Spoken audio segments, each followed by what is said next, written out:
opposite, guarantee it. No, I'm kidding, I can't do that. So, since we only have 45 minutes, because a lot of you do have to get to play, normally what I'd do is go over, 20 minutes of how to mentally prepare for this thing. But since there's a lot of you here, and I'm sure you got a lot of questions, I figured it would be more appropriate to just jump right into Q&A. So, Lee Jones over there is going to have a microphone. If you have a question, just raise your hand, and I'll give you the best answer I got.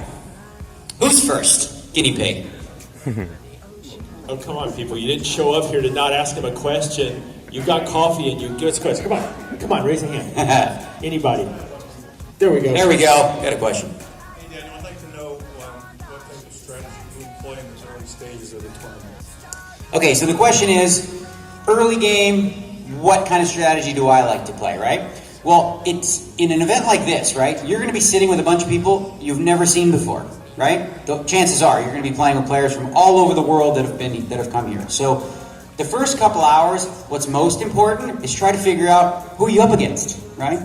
What are you dealing with? Who's the aggressive guy? Who's the tight guy? Who's the guy who got in on a $10 spin and go and doesn't know what he's doing, right? Yeah, is that you right there? Hey, got here on a $10 spin and go. It's him right here. We already fished him out for you. See? You're getting free value.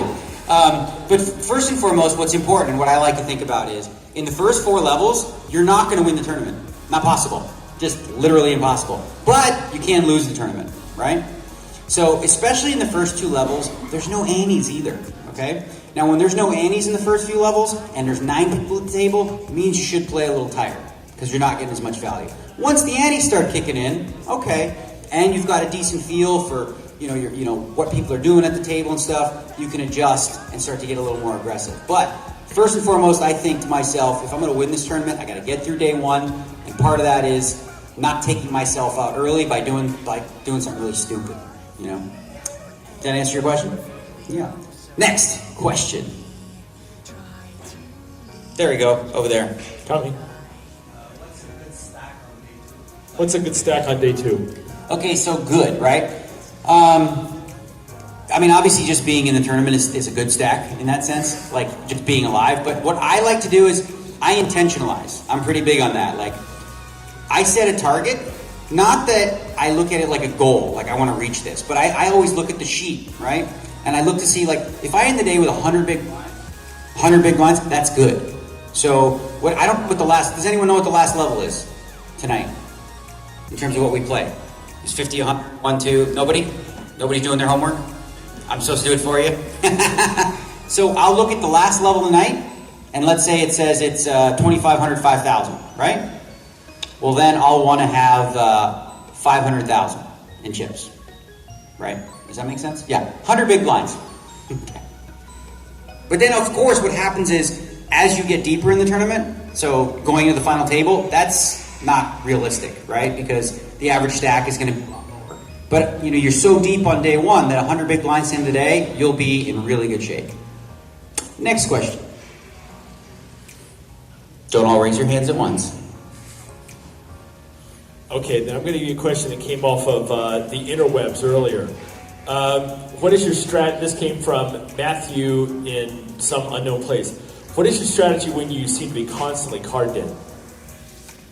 Okay, so the question is really about how to deal with those inevitable times where you're going to go through a cold streak of cards, right? And I would warn against trying to make something happen that's not there, right? The good news in these main events is you get so many chips to play with that it allows you to go through a 2-hour period where just nothing happens. And that's okay. You're still there. You don't have to do anything crazy.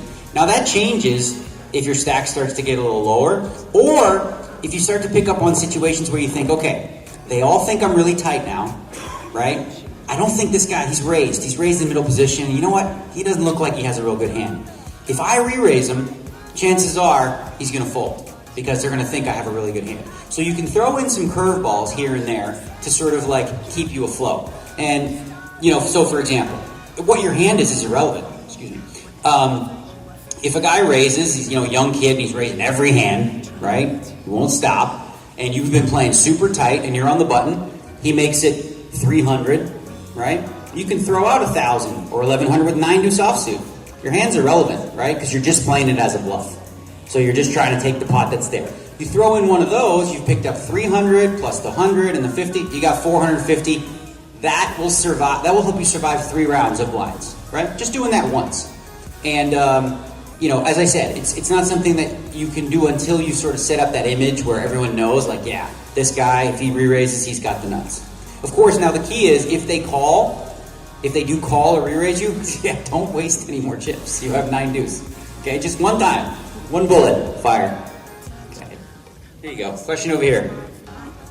Daniel, should an amateur employ a different strategy against a pro? Much better way to recognize how to play? Okay, so the question is, should an amateur play differently against a recognized pro? And I'm going to say yes and no, right? So when you're at a 9-hand table early on, you just want to play your game, okay? You respect the fact that they're a pro, and I would say overall, you're going to assume that if the pro bets big against you and as an amateur on the turn of the river, don't be a hero, okay? Chances are they have it.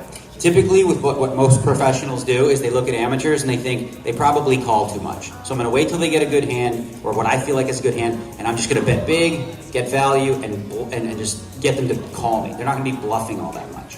Having said that, if you're late in the tournament, let's say you're 5-handed, right?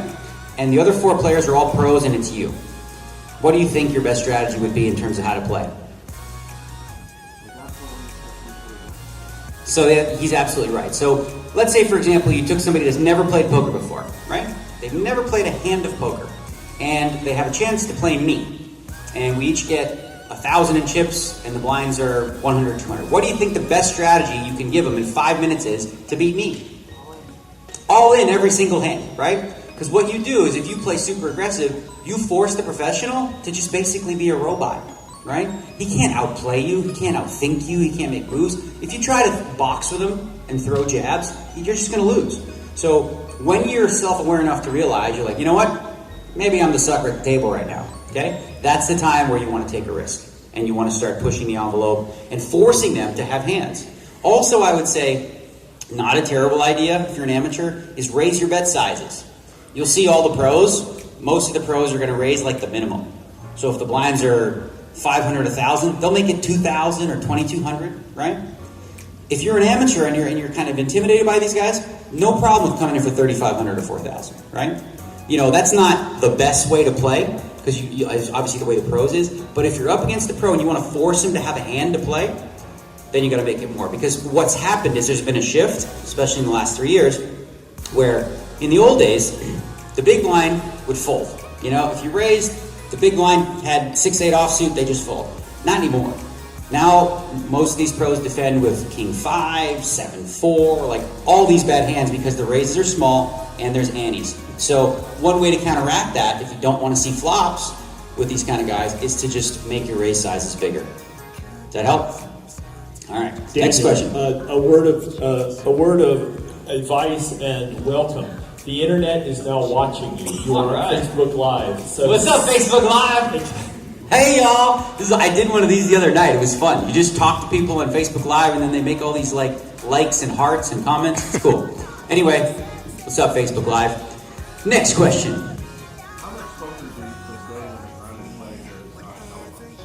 How much poker does Daniel Negreanu play that is not televised? Well, frankly, not nearly as much late of the last few years, because most of the time when I'm playing in one of these big events. As you guys know, the main event is going to be streamed all over the internet with James Hardigan and Joe Stapleton doing the commentary. So most of the poker I play these days is going to be televised, except at the World Series of Poker, because they only televise the very, very end. Yeah. So the second part of this question is, does television affect my play? And I'd say that because it's arguable that I've been on television poker hands more than anybody else. So if you want to learn how I play, it's very easy. Or you go to PokerStars.tv. Then you can just basically get a read on how I play. Having said that, there's an advantage for me in that when we're on TV, you guys might be uncomfortable. I'm not, right? The disadvantage for me is, of course, everybody knowing how I play. But I've learned over 20 years how to adjust to that. So when I know that you know how I play, I know what you know I will or won't do. So then I'll try to disappoint you. That make sense? All right.